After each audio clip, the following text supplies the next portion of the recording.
Tired of the hype about living the dream? It's time for truth.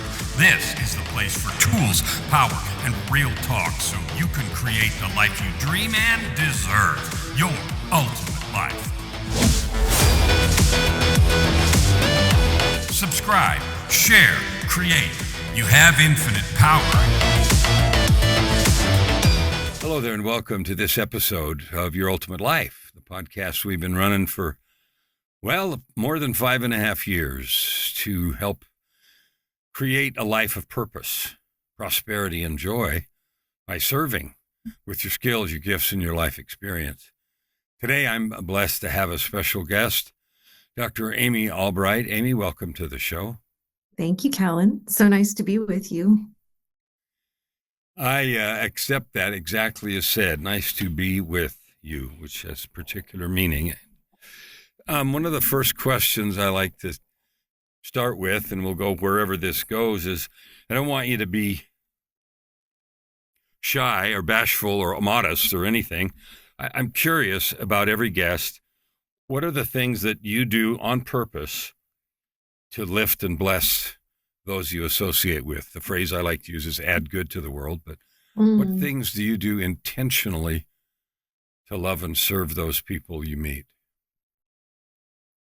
Well, since you said it's okay not to be bashful, I'm going to go ahead and say that it's just a deep part of my wiring. The selflessness that I have and my desire to serve and my capacities, honestly. So it's, if I'm moving through the world, which I do every day, then I am in service mode, and I'm just wired to understand what is really going on, to be able to see through what appears on the surface to be going on to the deeper layer, and also to be able to track the inherent miracle or possibility that wants to come forward. And that might be a deepening of a conversation and a deep seeing and naming of what I see on inside of that person at a soul level. Or it might be me utilizing my gifts and skills as an intuitive, as a doctor, a natural medicine doctor, any which way that I can bring forward. I love to talk about and to create a miracle, and to leave a trail of miracles in my wake is a huge part of my daily orientation. So it's just in there. So, some people are going to hear all those words and think, huh? A lot of sort of woo-woo stuff. And so let's unpack it a little bit, because however woo-woo it might sound, it is true. Number one, it's true.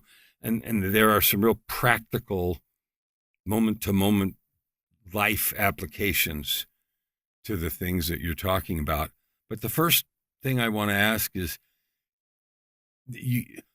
I've got a background here, and it's a mountain, right? And so somebody at the top of a mountain, they didn't fall up that mountain. Right. And so what happened? What set of things happened in your life that made this so important? You said it's part of my orientation or my orientation. I like what you said, leave a wake of miracles. And I intentionally don't give introductions at the beginning of shows and read crap, because I just don't think it's important, because it all comes out as we do this. But what happened that made that how you choose to walk through the world? I think that I had a lot of responsibility early on. When I was 15 years old, my one of my sisters was born, and it turns out that then it was my dad and my stepmom. So I had another sister born when I was 17. But I think just right from the start, even before those kids were born, and I started to basically act as another parent or a major guide, I was taking care of them all of the time and working to help them to succeed in life in what felt like a very difficult and sometimes even very dangerous growing up environment. I think that I just had a wisdom that felt beyond my years, and a feeling of being a protector of the good. So my sisters being born when I was so young, I think it really amplified that and just had me drive that forward. I was also, mentored by some folks that just taught goodness and were coming from such a great place, and a place of service, and a place of, everywhere we go, we have the opportunity to leave things better than we found them. whether that's people and how they're feeling, or a work project, or an environment, a space of the home. How do we leave things better than we found them was really instilled in me early on. Um, but I also just saw what it's like to feel, because I was coming from a point of view of feeling quite downtrodden, the trauma and abuse that I grew up inside of, the physical health challenges that I was having. I felt like very much an underdog in a lot of ways. And so that had me, as I overcame those mountains, as you said, I didn't just fall up. I had to really build and develop and restore myself. And it has created this, it's instilled a very deep desire to help other people in that same process. And for them to not fall into the blah or the I'm fine, or just do what they've been taught, but rather to strive for something bigger. Because if I had done what I was taught that I was taught that I didn't have any value. I was taught that things were unsafe. I was taught that people were terrible. If I had stayed there, it would have been a very different outcome. And I feel blessed that I've been able to get through that. So there's something interesting you've pointed to, several layers here. What is, you had a set of difficulties, physical, medical, I don't know what they are, and you're free to refer or describe anything you want as it becomes important or appropriate, but you had a pile of challenges. So let's just say that. So did I, so do lots of people. And two things. One, sometimes those things ruin us. Yeah. And sometimes they refine us. And sometimes they ruin us for a day, a week, a year, a decade, or whatever. And maybe eventually we allow them to refine us. You got through, and the getting through, the climbing that you did to get through those things is a story, an important story in itself, because there are so many that fall into the addiction to mediocrity or learned helplessness or whatever that is. But you didn't do that. And that is maybe a story worth unpacking in a minute.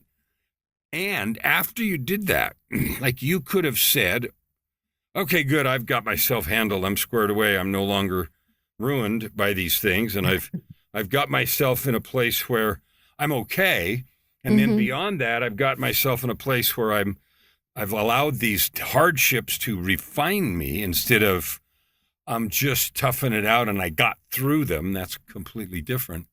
Yeah. And then a whole nother layer of this is, and then I'm recognizing this yearning or call that I have to help somebody else, others, as many as I can, the whole world, which is, you can stay ruined. You can barely get through. You can allow them to refine you. Okay, I'm cool. I'm good. I got it. I'm okay. And then a next calling that always seems to arise when we go through stuff. It's like, oh, good. Now who can I help? Whose bridge can I help build over that canyon I just walked through? So talk about that, because that's a whole progression of things, and people do that. We want to love and serve after we've been through stuff. And I think it's just part of our divine nature. But talk a little bit about those layers. Yeah, I mean, I think that everybody wants to have purpose, and that we are all designed, I should say, to help and to serve. And if we're not in that, it's because we're shut down and still living inside of our wounds, because I think that's just the essential nature. So what it is that I'm describing in me is what I see in everyone, and that we all have the opportunity to uncover this in a real way, and to use that desire to help other people as fuel to get through the hard times. It's not like I just had a hard childhood and then everything was easy. I've gone through all kinds of hard times. When I was newly a single mom, I had to figure out, how do I earn far more money than I ever had before at that point. My son was very young. How do I become the provider? And I didn't just think, how do I make a little bit of money? How do I make it just enough to survive? But what I was realizing is that my son needed me to be the very best parent that I could be, because I am literally shaping his reality. His construct for what he thinks life is comes from watching me, hearing me speak, right? So how do I create the most fantastic outcome for him? I have to continue to reconstruct myself. So I didn't aim for incremental. Definitely I was the underdog and had to come back, and have had to come back from so many things in my life. But it was coming from this standpoint of, How do I not aim for mediocrity? And I think a lot of that, Kellan, came from that I was introduced, I'm 50 years old now. I was introduced at age 18 to the complete understanding, like I really got it, that we are creating our own reality. And how I got that, just to back up a step, is I was 18 years old and I was studying neurosciences at the university. And I thought if we understood the brain, we could understand reality. So I was very interested in consciousness, but I was doing it from a very, 2D place, right? Like neurotransmitters equals reality. Let's just figure it out and help people by figuring it out. And then I, as an atheist, ended up having a massive spiritual awakening experience, which is, not what I was planning. So when we talk about, a lot of It's this stuff, like the red pill in the Matrix. Not totally. what And I didn't even know. Yeah. I didn't even know that I was swallowing. I didn't know that I had a pill choice. Like there I was, and I had this massive experience.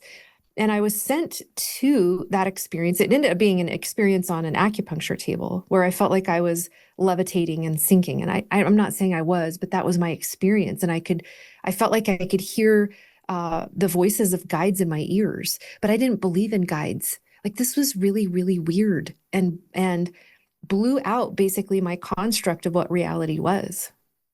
And I thought to myself, I knew in that moment with full clarity and certainty that there must be a God. And then the second part was this, that science would never be able to explain everything that is actually real. And so that's basically why I've woven together science and spirituality ever since. I don't want to throw away science, but science serves spirituality, knowing that spirituality is working inside of the infinite space and that science is always finite. It's always driven by humans. So it was a huge perspective shift. And that, I think, is what had me be open. The person that sent me to acupuncture, I didn't know, I couldn't afford acupuncture at 18, sick as I was, and as much as I needed it, there's no way. The person that had sent me was my grandfather, who I didn't know well because in said family dynamics, we were estranged from each other because of an estrangement of my father and my grandfather. So what he said is, you need to come around. I have things to teach you. So I have this, what I call my big bang moment, where I burst into another reality there on the acupuncture table. I like that big bang moment. It's a good thing, right? It's like, it's holy crap. Yeah. Holy crap. And so then I go and I show up for these conversations, I have no idea what we're going to talk about. And it turns out he's a consciousness teacher. And the very first thing he begins to teach me at age 18 after having my big bang is you are creating your own reality. And if you don't like the reality you're creating, then create a different one. Right. So I came to understand that if I'm not liking how something is going, if something isn't my ultimate, if it's not operating at levels of miracle and awe and wonder and delight and bliss, then I have things that I can reconstruct about my belief structure to have a better outcome. And it became, in a way, kind of formulaic, if that makes sense. On the one level, very simple. And on another level, it became a lifelong challenge and journey, because really, what is possible, right? And if we're aiming for, as you've called it, mediocrity, then that's what we're going to get. But what if we aim for something entirely different? And then what do we get? And how does the testing of that in this very intentional way, especially over the period of time that this is a 32-year journey, and especially because I've helped to test it with my clients of all different kinds of backgrounds and in all different settings, wow, that's a really big body of research, of real life where the rubber meets the road, not airy-fairy, not woo. I mean, do you like the outcome? How is that business going? It's $100 million business, but it's, your margins are bad and it's bleeding out money. You have, you have a terrible company culture, whatever it is. How do we create a different belief structure? How do we create a different frame? How do we look at it and really see it for what it is and change it? There's the business chops, but there's also just realizing that we're working inside of the hologram and that everybody is a leader, and the leader at a pinnacle is going to see their behavior, their beliefs put out everywhere in that organization, or the parent is going to see their beliefs put out everywhere inside of their children. And we can't blame the employees or the kids. We need to actually take responsibility for the reality that we are creating and look at and fix it. If it doesn't feel awesome, let's fix it. Let's get it there. You said something that I want to make sure lands for people, because you talked about you became really aware that your behavior, your energetic self was shaping your son's understanding of his ability to create life and all the rest. Mm-hmm. Yet you came from a place where the shaping, that very same shaping that you received, was anything but that. And you mentioned some illness and some other things. And so what that points to then is, even if, and this is a point I want to make sure people get, because you've just illustrated, even if you didn't have a mother or a father or a set of parents who did what you did for your son, but you had a sucky start, Mm-hmm. in whatever way you want to define sucky, physical, mental, financial abuse, whatever it is, you don't have to stay there. And Yeah. you are the evidence of that. And then you consciously, intentionally created stuff for your son, even though, single mom, and there were continued to be challenges. So I want you to talk about that idea for a minute, if you will, that it doesn't matter where you are, how old you are, whatever sucky stuff happened before, like you can start today wherever you're at. Yeah, absolutely. I think that a lot of the times, whatever it is that we've walked through just seeks to impart wisdom. And so if we can glean the wisdom and drop out the trauma and come into true forgiveness and spaciousness, then all of that becomes the instruction manual. In my story, I see it that my father taught me everything that I don't want to do and I don't want to be a part of, right? The way that power was wielded was unfair, was manipulative, was scary, was dangerous, right? And so it really brought me to an understanding. And so it drove me in such a way to be able to create from that place of opposite. But if I'd felt sorry for myself and said, oh, well, that's it, and I'm going to just kind of do my best with parenting or being an adult in this world, I would never have been able to reconstruct that. I would never have squeezed all the juice from the lessons that was. I wouldn't have been free inside of myself, not truly free, no matter how much success I created around me. And so being able to do that and understand that in many ways that challenge is the gift, and to be able to move forward from there without feeling sorry for yourself, which can be hard. We can move through things that can be so difficult. But to be able to come to a place where you understand that that's the gift, that there's freedom inside of that, and that the wisdom, once you've really freed yourself of all of the hardship, the wisdom is the thing that you get to live in as the continued gift, and that you get to teach or help others with, because there are these universal things, and it's not like, oh yeah, watch out, the world is bad, but like deeper and more potent truths where you can see through the truth of a situation, where you can see to who we really are as individuals and what's possible. Every moment that we live is a potent moment for a miracle. Every moment, this moment, the next moment, and we're either paying attention for them, we're looking for them, or we're not. Right? One of the things that we all, you and me, we use that word moment. And I always had trouble with that, not because I don't like the word moment, I do, but like, is that a millionth of a second? Is that like 1 second? What is a moment, right? And so I made a definition of a moment, and here's what it is. There's 60 seconds in a minute, 60 minutes in an hour, and 24 hours in a day. And if you multiply all that out, there's 86,400 seconds in a day, right? And I decided arbitrarily that there should be 10,000 moments in a day, because there should be a lot of them, right? And if you do that math, that means a moment is 8.64 seconds. Mm. And I love that definition because it's long enough to really get your teeth into, and short enough so that it's just a moment.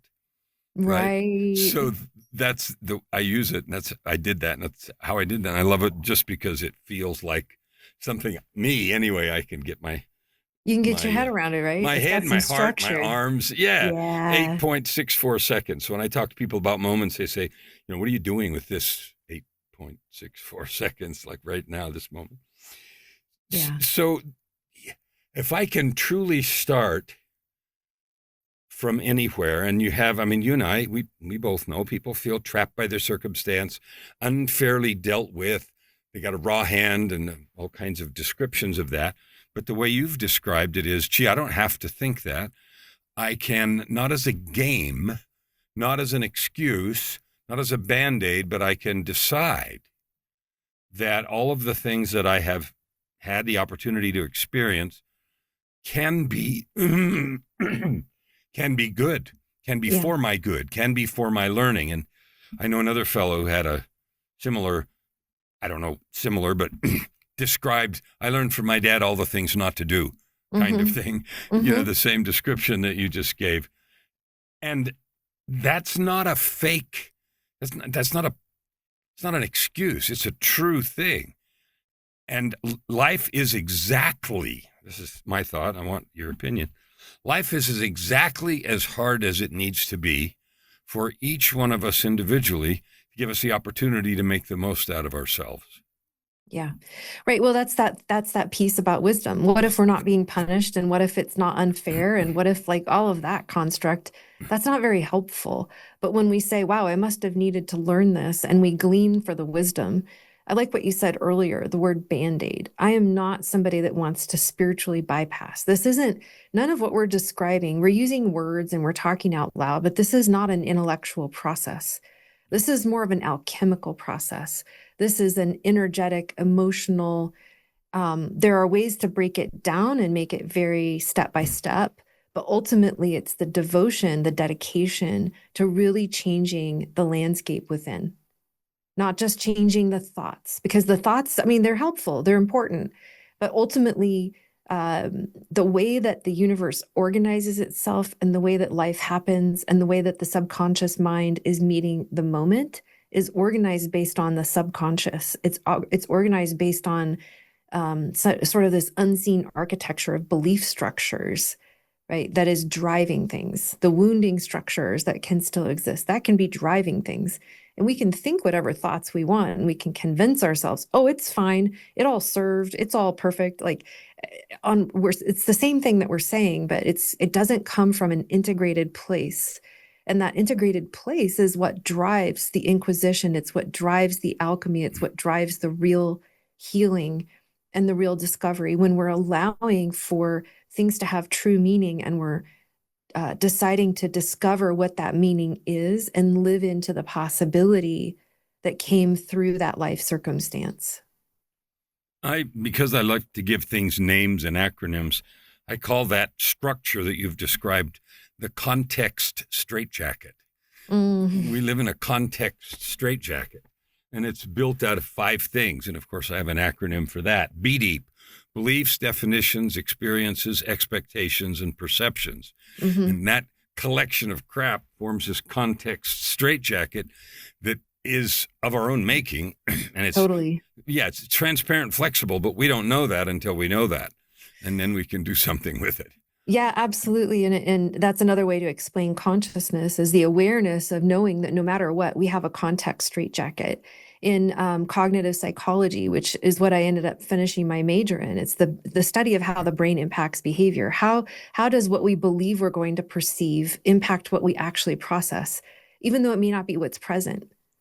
Right. So it's an incredible thing, the way that the brain actually works. And as I continue in my laboratory space today to study the brain and how it works, I can say that experientially and in a quantifiable data way, we basically want to continue down the road that we understand. And that term that you're describing is in psychology terms is called schema. And if something is outside of the schema, outside of the frame in which you believe that you can experience reality or what is real, it cannot be there. And then as soon as it's there, as soon as you realize that thing is real, then it's there kind of just, I'll say it could be there permanently from there on. And you wonder, how did you ever miss it?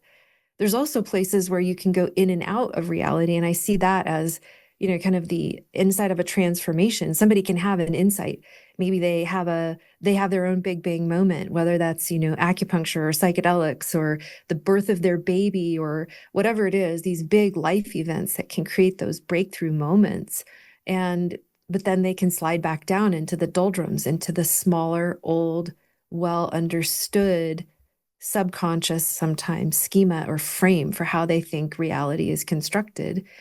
And so I would say that as a strategist from the start, as soon as I realized at 18 that the ultimate strategy isn't understanding the minutia of the parts like neurotransmitters, but understanding that we're inside of this landscape that is always yet to be revealed to us, and that there's always something more that's outside of our perception in that moment, then I became on fire to track what that is.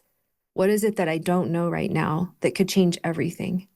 What is it that's right there underneath my nose or underneath all of our noses that just wants to be said or spoken or identified or lived into as a possibility? But we could also run right past it. A little kid, one of my favorite images that always comes to my mind, you put little plastic or real eggs out for Easter for little kids. They're running around with their basket. They're so wound up looking for the treasure that they could run past the one that's in the middle of the lawn. Like, it's not even hidden. It's in plain sight. They'll run right past it because they're not looking. They didn't broaden out their schema to include the ones that are so obvious. They're thinking they have to look under the bushes, right? So these things can be hidden in plain sight, and they are all the time. And no matter how smart we are, no matter how much work we've done, no matter whatever, how aware we believe we are, there's always another layer. There's always more. And I love that game personally. Well, it's just, it's the mountain without a top is the thing that people say. It is literally another layer, another opportunity. And I love the fact you said right under our noses that we're just not seeing, because we're not seeing. We're wearing lenses, right? We have lenses that don't include that, that possibility. So people read books, or they talk to you or talk to me or go to conferences or do whatever. And they have those moments of where the schema cracks, and you can see something, right? And consider a possibility. And the depth of that experience varies with the situation and the person and everything else. And most of the time when they go to some place, they slide right back into the familiar context. Life happens is what they say. Oh yeah, you go to the conference, read the book, and then life happens. And so they slide back down. When you talk to someone or work with them, or what would you say to help them at least begin to take advantage? I mean, I had a moment. I saw it. I know it was there. To not, or to stop, or to slow, or to take advantage of that insight, as opposed to sliding back down into the old familiar schema. Yeah. It would be to create a place for that to live and to keep coming back toward it with intentionality. So maybe it's a breakthrough moment where somebody says, wait a minute, I am good enough, or I'm lovable. Or maybe it's they're at a conference and they're like, wait, I have this business vision, or I have this vision for, whatever. Write it down and put it in front of you and come to it as a workshop. There's always within, as we're coming through the fog, basically, to be able to hold something consistently in our awareness, we have to dismantle that which is blocking. So that moment where it pops up, we want to really hold it in our awareness and be willing to confront, like, hey, this is a project, and like I said, in the example of a business possibility. Great. When you're on the high of being at the conference or at the mastermind group or whatever, wherever you were when that happened, it can seem very possible because you're with a whole bunch of people, because you're inside of an exciting environment. And when you go home, you can either forget about it and never have that opportunity open, or you can look at it and be with it and confront and resolve the insecurities, the worries, that I don't know how to do it. It's kind of one by one, and say, okay, let's dissolve that. Let's really truly alchemize. I use the word alchemize because I want it to turn into the gift, the gold, right? We can take something that feels so yucky or discouraged or whatever it is, and really shift it into beauty and possibility and a huge gift. So it's really the devotion inside of that space And knowing that if you tell yourself, I'll just say a lot of BS and lies, like I can't, or I'm not enough, or it wouldn't matter if I tried, or my mom wouldn't think it would be a good idea, or whatever their ideas might be, right? It's like, yeah, and those are lies too. If this is what I am to do, right? So working within highest self or greater good or the powers that be, if this is what I am to do, then show me, teach me, heal me, guide me, show me the way. And may I find the path to this, and may I burn any part of me that is inside of doubt, denial, or whatever, anything which is not courageousness and ease towards this path, and be devoted inside of that space. I love earlier you said something about the rubber meets the road part. So as you're describing that, put it somewhere. Like, don't just think it, put it somewhere and then revisit it with intentionality. And I'm thinking, is a practical matter, the put it somewhere on your calendar. Do you have an hour a week or 2 hours a week or something where you are intentionally devoted to those things, where you go to that section in your notebook and you revisit and you relive, or do you have a daily practice where in your reflection or meditation you allow the feeding, as it were, the feeding of those possibilities to return you neurotransmitter wise, both physical and spiritual neurotransmitters, to the state that you felt and the vision that you saw then, as practical steps to start keep that vision alive? Yeah, absolutely. It's got to be, I don't know that you have to touch that particular vision every day, but I recommend that I sit myself every day in a contemplation, reflection, journaling, meditation chair. And I am sure to weave, if I have something like that I'm working toward, I might just stick a sentence that reminds me about it in front of that chair on the wall. Just, hang a little simple piece of paper. It doesn't have to be fancy, but I want that tactile thing. And then I'm going to sit and journal and reflect. I'll invite it into my dreams, let the subconscious mind work with it overnight. Wake up the next morning and offer a prayer, and then journal on it, right? Like how deeply can we dig in? And it has structure. And then, as it progresses, if it's a business idea, for instance, then I'm going to start to workshop it. I'll bring my initial ideas out and show them to other people, which means that there can't be any shame or not so much that I'm afraid to bring it forward, right? I can't be so nervous that I'm not bold enough to start to share it and talk about it. And so it's really learning how to nurture these things over time, to be able to integrate the real change.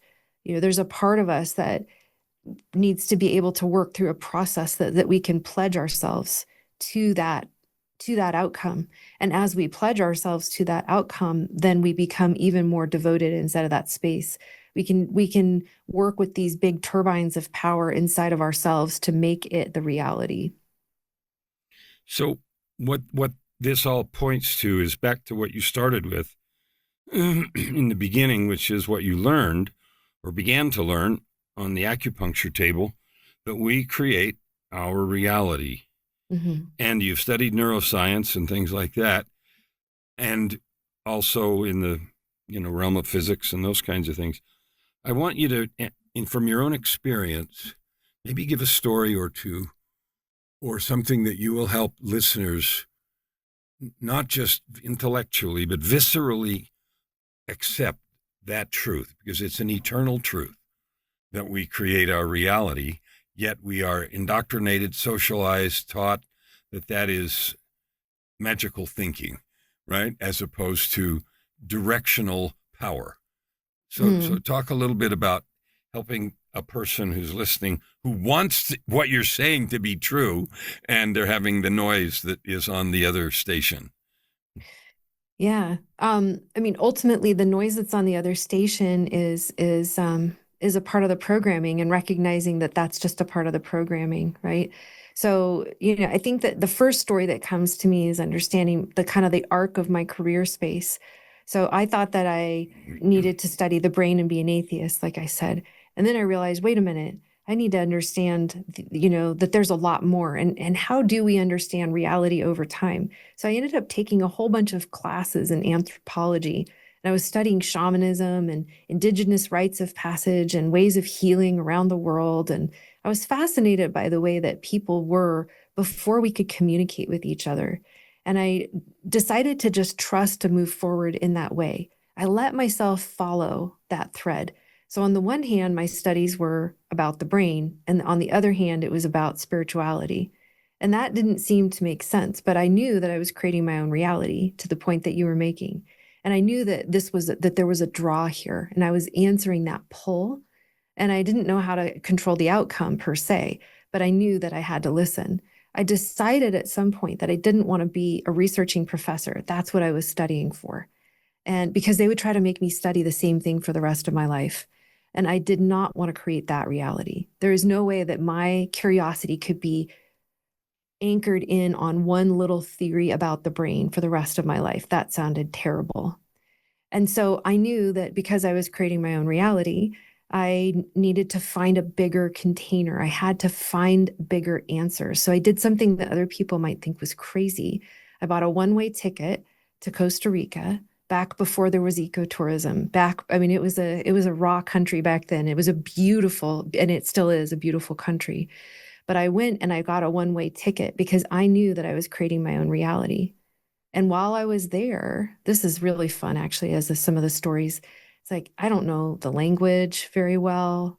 I have no idea where I am. There's not a lot of travelers. People are getting around. I would get into cars and hitchhike. I am not recommending this, by the way, but this is what I did. And I would put my bag underneath a large bus, and I was the only non-local person on that bus. And I couldn't see them taking luggage in and out of the back or the underside of the bus at all of the various stops. But I decided that my bag would be safe. I decided that every vehicle that I got in, whether it was a bus or someone's car or the back of a truck, you hitchhike on backs of trucks there, right? So I decided that every ride was going to be safe.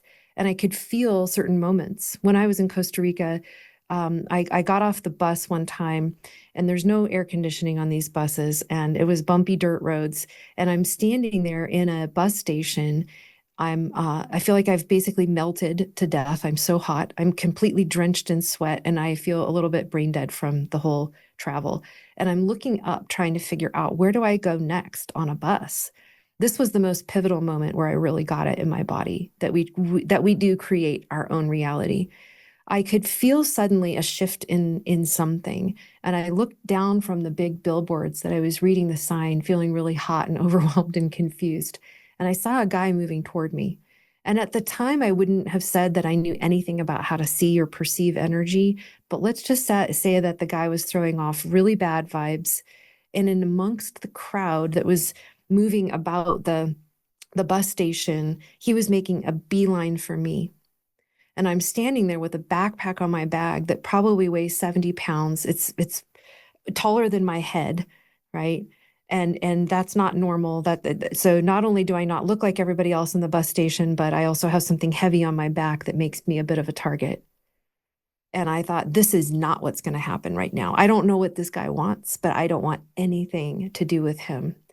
And so in that moment, I feel like I don't know how to explain it exactly, maybe like put out a huge force field of energy. There was an internal roar. There was a claiming of my space, my 2 feet on the ground that was like, whoa. And this isn't going to happen. Whatever it is you think you're going to do, buddy, is not going to happen. He was still about 10 or 15 feet away from me, and his eyes got really wide. And he stopped in his tracks. And then he looked very confused and a little bit knocked out of his own center, and he did an about face and he walked the other way. And I'm like, okay, that's huge. I'm 22, 23 years old, and I didn't have to know personal defense, and I didn't have to wait for my fate to be decided. I decided my fate, and I changed everything without having to yell, without having to scream. My energy, my decision, my outcome. So that, to me, I brought with me through the rest of my life, and ended up on a very I create my own reality path for career, because I continue to weave the nerdiest of neurosciences with the most profound spiritual teachings and practices and bring those to leaders around the world today. If I had gone the route that was chosen, like my family wanted me to be a school teacher. So, and then I thought I maybe wanted to be a professor at university. But I just kept on following and knowing that I was creating my own reality. And I couldn't have created one this amazing. I couldn't have created a reality that was so fun and dynamic and on the leading edge, rooted in science and also deeply mystical in its application all at the same time. Aren't we glad there's a more intelligent designer than us? It's such a relief. Yeah. If we think about life as there's a playbook of life, and if we write the playbook, we probably wouldn't write it with all the hardships and struggles and pain, especially really, really hard ones, because we have a certain idea in mind. And the playbook of the designer is to give us the opportunity to maximize the gifts, talents, and opportunities that we have. And this one is over a lot of hills and crawling over a lot of broken glass to get there. And the metaphor that I use is just decide, okay, I'm done with this playbook. We'll just use this one. Have at it. And so what's the mountain today is a question I often ask her. Okay, what's the mountain today? Yeah. I think you bring up a really good point. What I hear you saying as I listen is there's this space about, there's a creator or a design that's being played out for us that's bigger than what we could imagine. Or in many ways, it's something that's a track that we're on that, how much choice do we have inside of that? And how does that belief and understanding of we create our own reality work if there's something bigger than us in charge? So that's a great question. And when I say in charge, I don't mean that you're going to go there no matter what. You have agency because otherwise you don't create your reality. But the opportunity, the way I think about it is, look, we're born in this world, we have nothing. Like we're completely dependent on whatever, right? I got nothing. I mean, I bring whatever came from wherever I was. I got that wrapped in my little DNA, spiritual DNA. The only thing I'm taking home is what I've made of myself. And that's it. And when I think about it that way, and many listeners know I died once and already had these conversations, but when I think about it, the only thing I'm taking back is what I've made of myself. I don't want to have that conversation without having given it all. That's right. Yeah. And given it all and really living from that place is where the choice exists. If maybe Exactly. it is that we're put on the planet to learn certain things, do we want to learn the hard way or do we want to learn the easy way? Right? Do we want to achieve the goal or do we want to see the goal and never get there? Right. And so that's, I think, what really lights us up. And I love what you're saying is you're pointing towards what we have inside of ourselves, which has something to do with what we've done externally. Maybe, I know you've written a lot of books and done a lot of podcasts, right? I've helped a ton of patients and clients over the years. We do whatever it is that we do, but ultimately there's this tracking and this understanding that what we bring forward is the expansive heart, the wisdom, the experience set that comes forward for us as souls as we move into whatever afterlife is. Yeah. And when we're built to love and serve, and when we do that, it just seems to me the experience that I have is our souls, the spirit, the energy, whatever that is, becomes more substantive. There is more substance to us as we add to it with that love and service. And so when I say we take home, that's all we take home. This is what we have created, what we've chosen to do. And if we choose nothing, then we take nothing home. And maybe a backpack full of regret. I don't know.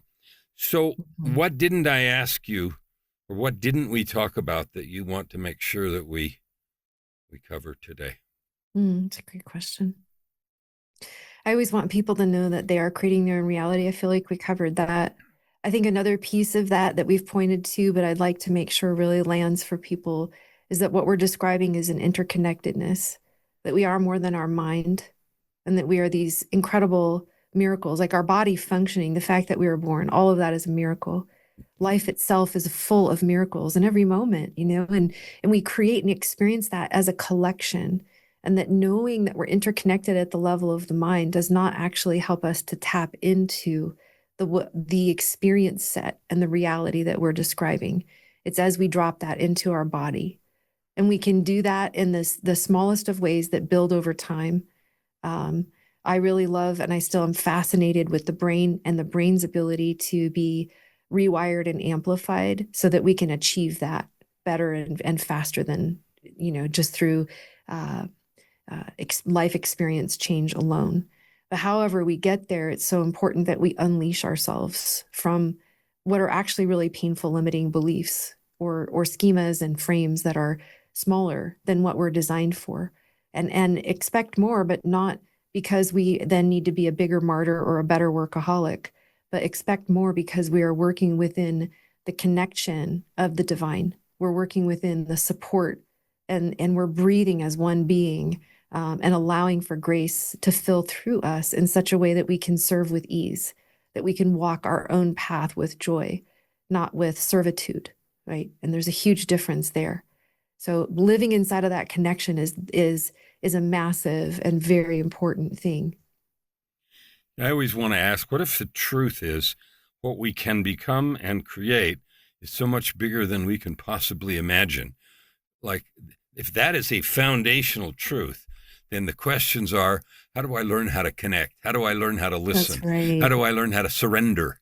And, the word surrender in the context of create your reality might seem contradictory, but it's not. That's right. And, how do you learn to do that better? Because that's the thing that makes life richer, better, more capable of exploring all the things that are possible. Yeah. How do I surrender the things that are blocking grace and miracles and possibilities right now? How do I surrender those pieces so that I can come into the fullness of what is possible? Yeah. When I think about that playbook, it almost seems arrogant to me to say, how in the world would I have any idea? I'm going to completely surrender to the truth that my idea of this playbook is microscopic. It has way too few pages. So I'm going to chuck that, and we'll go with the encyclopedia and have some trust. Amy, I want to thank you for being with us today and sharing your heart, your journey, a little of it, and tell everybody where they can find more. If they want to find more Amy, find books, programs, stuff you have. If they need another dose of Amy, which I heartily recommend, where do they do that? Yeah, I think the best place is our website, which is holonexperience.com. It's spelled HOLON experience.com. There's actually a massive tool on there that is a life transforming tool. A lot of these places where we talk about being inside of the connection and the experience of feeling that interconnectedness, a lot of the times it's hard to do that, and it doesn't work at the level of the mind. There's a free tool on there that you can download and use eyes open and eyes closed, moment by moment for the rest of your life, that will hold you in that understanding in your body of being connected. So I want to just draw everybody's attention to that. It is such a powerful tool. That tool by itself changes lives. So that's available as a free download. As soon as you get to the website, you'll find that at holonexperience.com. And then you can see the programs there. And then if you just want to hear me talk more, there's a variety of YouTube clips on my YouTube, which is Dr. Amy Albright. I want to recommend that. Dr. Amy Albright on YouTube, and it's worth it to go listen to stuff. And Holon, HOLON experience.com. That's right. Good. Well, thanks for sharing with me today. Thank you. Thanks for the very fun and rich conversation, Kellan. I appreciate you. You are welcome, and I appreciate and honor the work you're doing. Listeners, I want to invite you to pay attention. We have lots of guests on here, and Dr. Amy is really a special one. And there is fundamental eternal truth in the fact that you don't have the ability at this mind to conceive of what is available to you. And if you can just start there and let that sit with you, and then ask, okay, cool, how can I start to get to that direction? How can I start to move there? What do I need to let go of and move with that? So I would encourage you to listen again and to go and take advantage of those places we just talked about. Because I can also promise you it will be helpful as you move forward to create your ultimate life. Never hold back and you'll never ask why. Open your heart and this time around. Right here, right now. Your opportunity for massive growth is right in front of you. Every episode gives you practical tips and practices that will change everything. If you want to know more, go to KellanFluckigerMedia.com. If you want more free tools, go here, YourUltimateLife.ca. Subscribe, share. Stand with your heart in the sky and your feet on the ground.